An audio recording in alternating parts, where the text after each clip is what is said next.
Hallelujah. സ്വരമേറ്റി പറ hallelujah. Hallelujah. പ്രിയപ്പെട്ടവരെ, ഈ ആത്മീയ മണ്ഡലത്തിൽ ജോലി ചെയ്യാൻ, വേല ചെയ്യാൻ വേണ്ടി റംബാച്ചനൊക്കെ മെനക്കെടുന്നത് എന്താണെന്ന് അറിയാമോ?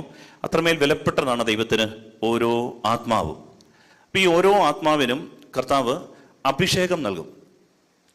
അഭിഷേകം നൽകുന്നത് ഈ ആത്മാവിൻ്റെ മണ്ഡലത്തിലെ ഏറ്റക്കുറച്ചിലുകൾ ഇങ്ങനെ സംഭവിച്ച് തകർന്ന് തരിപ്പണമായി പിന്നെയും കയറി ഇങ്ങനെ പോകാൻ വേണ്ടിയിട്ടല്ല, മറിച്ച് എന്തുകൊണ്ടാണ് ഇങ്ങനെ ഈ കൃപ, അഭിഷേകം ഇത് ചോർന്നു പോകുന്നത്? ഇതാണ് നമ്മൾ ഇന്ന് ധ്യാനിക്കാൻ ആഗ്രഹിക്കുന്നത്. ഒരു ദിവസം ഓക്കെ, അടുത്ത ദിവസം തീർന്നു, പിന്നെയും ഓക്കെ. അങ്ങനെ ജീവിച്ച് നമ്മൾ മല്ലിട്ട് ജീവിക്കേണ്ടവരാണോ? ഇതിന് ഒരു സ്ഥായിയായ ഭാവമുണ്ടോ? ഈശോയുടെ ജീവിതത്തിൽ അങ്ങനെ ആയിരുന്നു. ഒരു ദിവസം ഈശോ ഓക്കെ, അടുത്ത ദിവസം ശിഷ്യന്മാർ പറഞ്ഞു വാ പ്രസംഗിക്കാൻ പോകാം. ഈശോ പറഞ്ഞു നോ, ഇന്ന് വയ്യ, ഇന്ന് മടിയ. അങ്ങനെ ചെയ്തോ ഈശോ? ഈശോയെ സംബന്ധിച്ചിടത്തോളം 33 വയസ്സ്, 30 തൊട്ട് 33 വയസ്സ് വരെ 3 വർഷം ഈശോ ചുറ്റി സഞ്ചരിച്ചുകൊണ്ട് വചനം നടത്തുക.